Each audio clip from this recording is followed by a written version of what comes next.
Alors, nous allons parler maintenant des épreuves.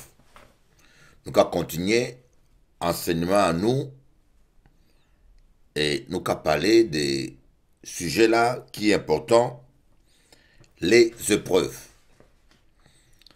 Et avant de continuer enseignement là, ça, je vais vous dire quelque chose que vous devez retenir au préalable. Votre attitude durant l'épreuve détermine votre sortie de l'épreuve. Votre attitude durant l'épreuve détermine votre sortie de l'épreuve. C'est très important que vous puissiez comprendre cela. Donc la première chose que je voulais dire d'abord, c'est que si Dieu permet les épreuves, c'est parce que il y a un bienfait derrière. Le Seigneur, ce n'est pas quelqu'un qui nous fait souffrir par plaisir. Ce n'est pas quelqu'un qui prend plaisir à voir ses enfants souffrir. Et si bon Dieu quand maintenant à l'épreuve, c'est parce qu'il y a un but derrière. Parce que si les épreuves n'étaient pas nécessaires, Dieu n'allait pas permettre que que nous traversions des épreuves. Le premier avantage des épreuves, c'est la croissance de la foi. La foi, c'est comme un muscle. En cas de jour, la foi, c'est comme un muscle. Et plus vous faites de la musculation, plus vous musclez votre bras et plus votre bras devient fort et costaud. Dans la biologie, on dit un organe, un membre qui ne travaille pas meurt. C'est pareil aussi avec votre foi. Plus votre foi s'exerce dans des épreuves, plus votre foi se muscle et devient fort. Deuxièmement, les épreuves produisent le brisement. Il y a certaines choses dans notre caractère, dans notre attitude, dans notre comportement qui ne partiront pas sans un brisement. Voyez un exemple que j'aimerais vous donner. Lorsque le potier fait un pot d'argile et qu'il y a une malformation, le potier est obligé de briser ce pot, le fondre, de briser ce pot et en refaire une pâte pour faire un pot avec le même argile mais sans défaut. Des fois, Dieu nous brise au travers des épreuves. Et nous allons voir maintenant un troisième avantage des épreuves, c'est la croissance de la sensibilité. J'aimerais vous raconter une histoire un peu bizarre. Vous pourrez dire c'est bizarre, mais aujourd'hui Dieu m'a parlé d'une manière extraordinaire.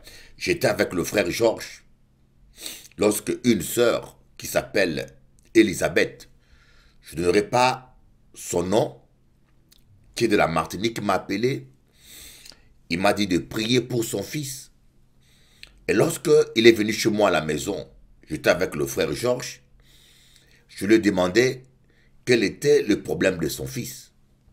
À mon grand étonnement, son fils a le même problème que mon fils. Son fils a presque le même problème que mon fils. Et je pouvais comprendre la souffrance de cette femme. Je pouvais comprendre la douleur de cette femme. Et bien sûr, je priais avec elle. Je lui passais une sœur qui travaille dans ce domaine, qui l'a conseillé. Donc, le fait de souffrir, quelqu'un qui a souffert du divorce peut comprendre quelqu'un d'autre qui souffre du divorce. Quelqu'un qui a souffert d'une maladie peut comprendre mieux la souffrance de notre malade. Mais c'est pour cela même la Bible dit que Jésus-Christ, Bien qu'étant que fils, il a souffert en tout afin d'être capable d'intercéder, d'être un excellent intercesseur pour nous.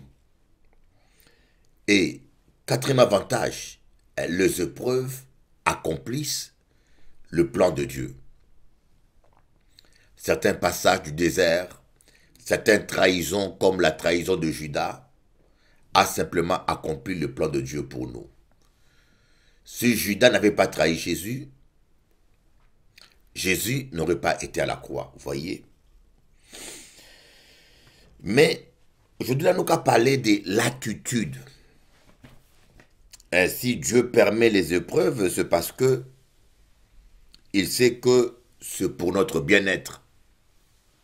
Vous savez, un jour, je lisais les épîtres, quand je me suis rendu compte que l'apôtre Paul, il est l'apôtre qui a écrit plus dans la Bible. Parmi les disciples de Jésus, les apôtres, l'apôtre Paul, il est celui qui a écrit le plus. Et je me suis rendu compte que c'est l'apôtre qui a passé aussi beaucoup de temps dans la prison. L'apôtre Paul a passé beaucoup de temps dans la prison et ses emprisonnements ont eu une conséquence positive. En étant en prison, il avait tout son temps que pour écrire. Il n'y avait pas de téléphone en ce temps-là. Donc la seule manière d'exhorter les chrétiens, de suivre les églises, c'était écrire les épîtres. Et c'est comme ça que l'apôtre Paul, dans la prison, a beaucoup écrit. Et aujourd'hui, nous héritons de cela.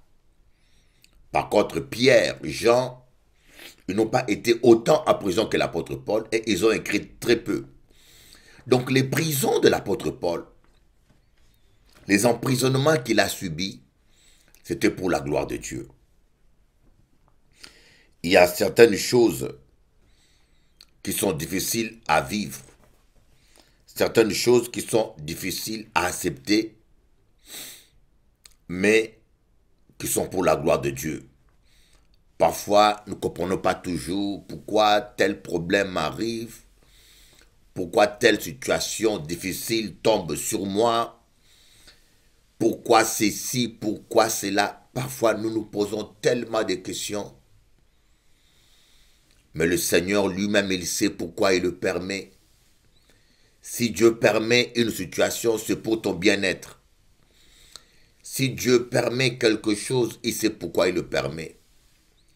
La Bible dit que toute chose concourt au bien de ceux qui craignent Dieu. Toute chose.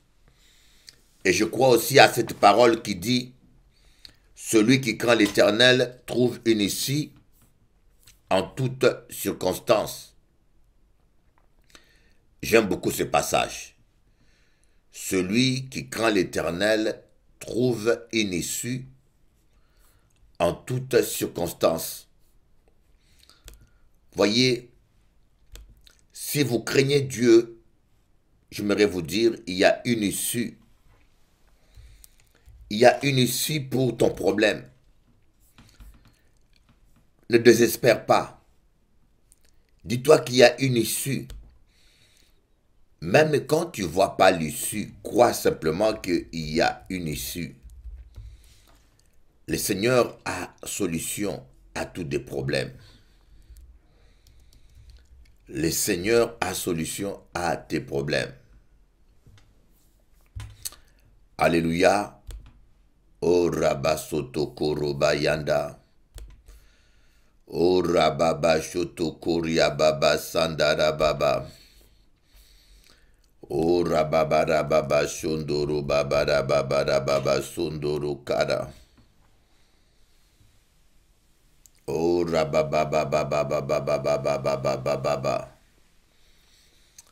Alléluia. Alléluia. Shabakoro babababababababababa. Barababaruba sondoro babarababababababababababa. Shakarababarabababab. Dans Ecclésiaste chapitre 7, verset 18, on dit, il est bon que tu retiennes ceci et que tu négliges point cela, car celui qui craint Dieu échappe à toutes ces choses. Il est bon que tu retiennes ceci et que tu ne négliges point cela, car celui qui craint Dieu échappe à toutes ces choses. Celui qui craint Dieu échappe à toutes ces choses. C'est merveilleux. Voilà pourquoi je vais vous dire, c'est merveilleux de craindre Dieu. C'est merveilleux. Des fois, vous ne voyez pas encore l'issue à vos problèmes. Vous ne voyez pas la solution, mais dites-vous que Dieu a une solution.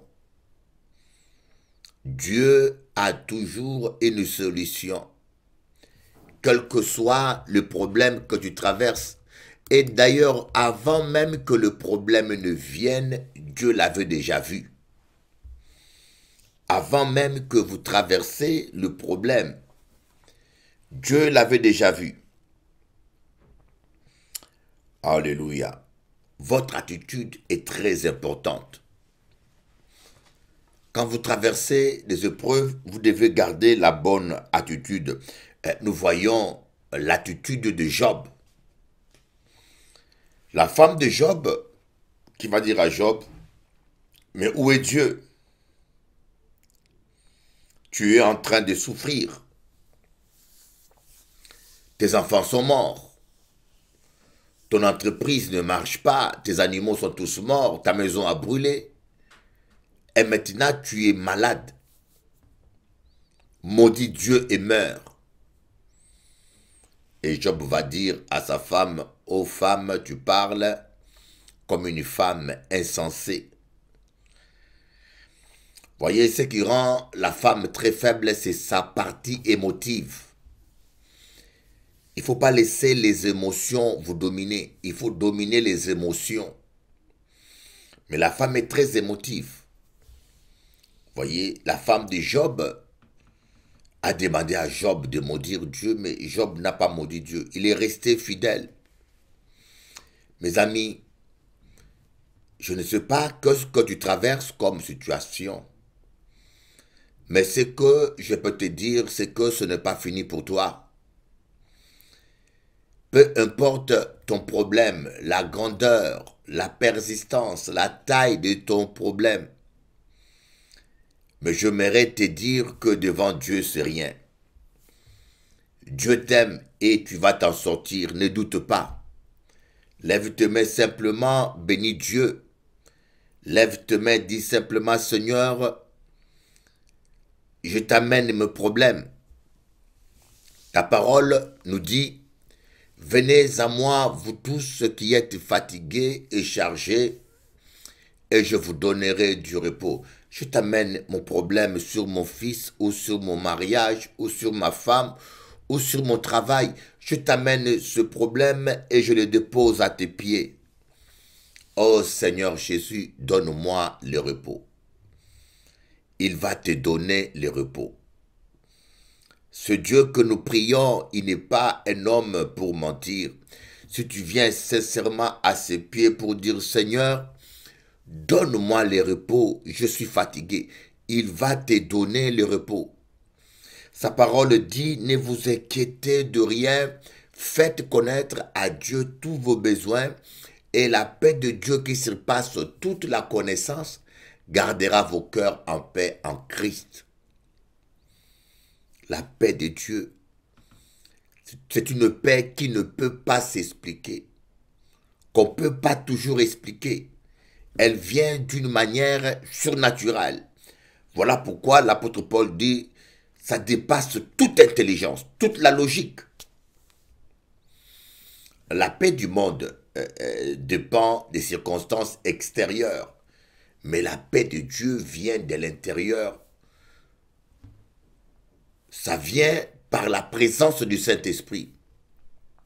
Voilà pourquoi l'apôtre Paul dit, le royaume des cieux, ce n'est pas le manger et le boire, mais c'est la paix, la joie et la justice par le Saint-Esprit. Donc ces choses, la paix, la joie et la justice, c'est le Saint-Esprit qui nous le donne dès l'intérieur. Et ce que je veux t'expliquer, ma tati, ou ma mère, ou mon papi, mon papa, mon frère, mon petit frère, ma petite sœur, ne regarde pas aux circonstances. Même quand le vent contraire souffle, même quand le vent contraire souffle, le vent contraire a soufflé sur Jésus. L'adversaire, les démons ne respectent pas les gens. Ils ont droit de tenter, ils ont droit d'éroder. Mais vous devez garder la foi. Vous devez toujours vous appuyer, vous dire votre Dieu vous aime et qu'il ne vous laissera pas. Votre Dieu vous aime, ton Dieu il t'aime. Il ne te laissera pas, Tati. Tonton, ton Dieu il t'aime. Est-ce que tu crois que Dieu t'aime? Mais comment on peut imaginer que bon Dieu t'a abandonné? Comment on peut imaginer que bon Dieu t'a laissé tomber? Peut laisser tomber? Dieu ne t'a pas laissé tomber, mon ami. Dieu ne t'a pas laissé tomber. Dieu ne t'a pas laissé tomber. Tu as l'impression que Dieu t'a abandonné. Mais ce soir, je veux que tu comprennes, que tu te ressaisisses et que tu comprennes que Dieu ne t'a pas laissé tomber. Il t'aime, c'est Jésus. Il t'aime, Jésus-Christ, il t'aime. Il t'aime et c'est pour cela que je peux te dire qu'il ne t'a pas laissé tomber. Tu me diras, mais Bishop Eli, tu ne connais pas ma vie, tu ne connais pas que ce que je traverse comme situation. Et peu importe ce que tu traverses comme situation, mais ce soir, je veux te dire que Dieu ne t'a pas laissé tomber. Parce qu'il est un Dieu qui est bon. Parce qu'il est un Dieu qui est bon. Il est un papa qui t'aime, c'est impossible qu'il te laisse tomber. Tu as de la valeur à ses yeux. Tu es précieux pour lui. Il dit dans sa parole, jamais il ne te laissera tomber. Jamais il ne t'abandonnera. Il ne peut pas mentir. Il est impossible à Dieu de mentir. Il dit, jamais il te laissera tomber. Jamais il t'abandonnera. Alléluia, alléluia, alléluia, alléluia, alléluia. Oh rabba shoroba karabaraba soroba baraba yandarababa rokoba shindarababa.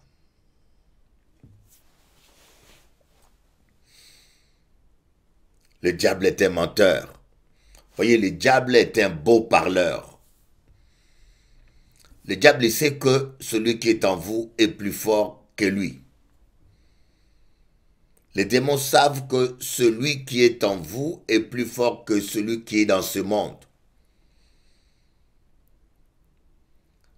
Voyez, c'est pour cela que je ne comprends pas comment des enfants de Dieu, un chrétien va voir un sorcier.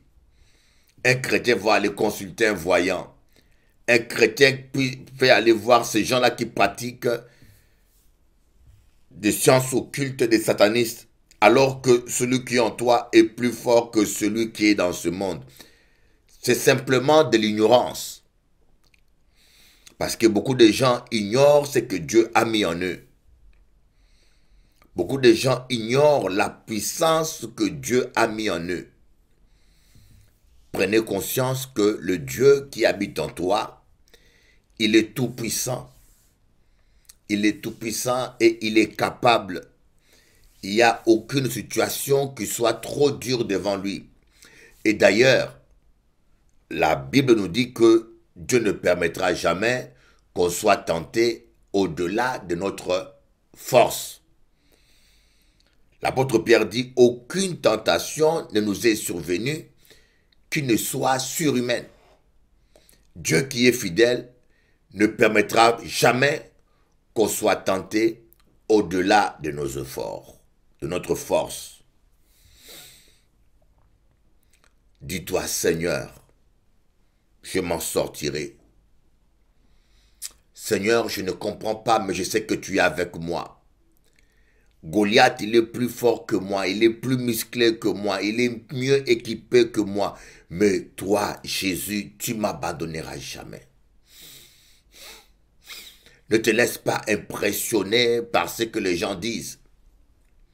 Ne te laisse pas impressionner par ce que les médecins ont dit. Même si le médecin ont dit que pour ton fils c'est trop tard, pour ta fille c'est trop tard, même si les médecins ont dit pour toi c'est fini, mais dis-toi que ce n'est jamais fini pour Jésus. La situation peut être dure, mais ce n'est jamais dur devant notre Dieu. Regardez Joseph. L'histoire de Joseph, c'est une histoire qui nous montre vraiment la puissance et la grandeur de Dieu. Joseph, tout jeune, à 17 ans, Dieu lui dit que tu seras prince en Égypte. Vous savez, lorsque Dieu vous donne une promesse, croyez-moi, ça va s'accomplir. Que les gens le veulent ou pas. Lorsque Dieu vous donne une promesse, je peux vous le dire, cela va s'accomplir, que les gens soient contents ou pas, mais les promesses de Dieu s'accompliront toujours dans ta vie. Dieu a dit à Joseph, écoutez, tu seras prince en Égypte. Mais ce qui est étonnant, même le père de Joseph, Jacob, qui avait vu Dieu face à face, n'était pas content. Lorsque Joseph lui a dit, écoutez papa, j'ai eu une vision, j'ai vu la lune et les étoiles, j'ai vu la lune et le soleil et 12 étoiles s'agenouiller devant moi. Alors son père s'est fâché, il a dit, mais qu'est-ce que tu penses mon fils? Tu veux que moi et ma mère et tes frères, qu'on puisse s'agenouiller devant un petit bonhomme comme toi? Même son père qui était prophète, Dieu lui a rien dit. Mais vous savez, tout ce que l'on sème, on finit par les récolter. Jacob avait profité de l'aveuglement, de la cécité de son père pour voler les droits d'aînesse. La même chose, Dieu a aveuglé Jacob à son tour pour que ses propres enfants le trompent. Jacob avait pris la peau d'un bélier, il l'avait mis sur lui pour tromper son père Isaac et se faire passer pour Ésaü. La même chose, ses frères aussi ont pris les habits de Joseph. Quand ils ont vendu Joseph comme esclave, ils ont pris les habits de Joseph, ils l'ont mis dans le sang d'un bélier, d'un animal, ils l'ont amené à Jacob pour dire à Jacob, ton fils aussi est mort. Et Jacob aussi a cru. Vous voyez, le menteur, le grand menteur, maintenant, on le ment aussi. Tout ce que vous semez, et tôt ou tard, vous allez les récolter. Semez des bonnes choses, et semez l'amour, semez le pardon, et vous allez récolter le pardon. Et voilà comment Joseph s'est retrouvé esclave en Égypte.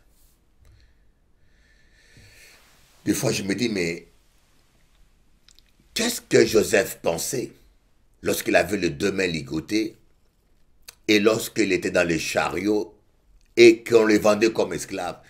Qu'est-ce qui pouvait se passer dans la tête de ce jeune homme qui avait 17 ans? Imaginez-vous que vous recevez une prophétie, vous serez président de la République ou Premier ministre. Vous allez vous imaginer que Dieu va faire grâce, que vous allez entrer dans une école bien pour étudier, où Dieu va vous élever. Quand on dit que vous serez Premier ministre, Vous vous attendez peut-être que vous soyez embauché dans un ministère de l'Intérieur ou dans la politique pour vous rapprocher un peu du pouvoir. Mais au lieu que vous puissiez vous rapprocher du pouvoir, vous vous rapprochez de l'esclavage. Joseph voulait qu'il ait de bonnes surprises, mais il s'est retrouvé comme esclave. Et voilà, c'était la souffrance, la trahison. Vous voyez, vous savez, quand le diable connaît les projets de Dieu pour toi, il va essayer par tous les moyens de vous décourager. Il va essayer de vous trahir. Il va essayer par tous les moyens. Mais dites-vous que votre Dieu, il est Dieu, que votre Dieu, il est Dieu, que votre Dieu, il est Dieu, et que ce Dieu-là ne vous laissera jamais tomber. En ça, ce Dieu-là ne te laissera jamais tomber. C'est Dieu qui a créé les cieux et la terre, ne te laissera jamais tomber. Quel que soit le temps que ça prend, ça prendra le temps qu'il faut que ça prenne, mais les promesses de Dieu sur ta vie s'accompliront. Ça prendra le temps que ça prendra, mais la parole que Dieu a donnée pour ta vie s'accomplira si tu restes fidèle. Si tu restes fidèle, ne sois pas rebelle et désobéissant comme Saül, car Samuel a dit à Saül, l'Éternel aurait affermi ton trône pour toujours, mais puisque tu as rejeté la parole de Dieu, il te rejette comme roi. Restez fidèle à Dieu, quoi qu'il se passe, quoi que les gens disent, restez fidèle à Dieu. Continuez à confesser la parole de Dieu. Ne confessez pas la réalité. Ne confessez pas ce que vous vivez. Confessez la parole de Dieu, déclarez la parole de Dieu sur vos réalités. Déclarez que l'Éternel est mon berger, je ne manquerai de rien. L'Éternel est mon berger, je me reposerai dans de verts pâturages. L'Éternel est mon berger, je ne craindrai aucun mal quand même je traverserai la vallée de l'ombre de la mort. Oh, l'Éternel est mon berger, il oindra d'huile ma tête et ma coupe me débordera. Oui, le bonheur et la grâce m'accompagneront tous les jours de ma vie. J'habiterai dans la maison de l'Éternel pour le restant de mes jours. Confessez la parole, déclarez la parole. Peu importe ce que vous vivez, peu importe ce que vous voyez, peu importe ce que les gens peuvent dire, appuyez-vous simplement sur la parole de Dieu et vous serez bénis. Je vous aime beaucoup. On va écouter un peu quelques louanges et après on va continuer.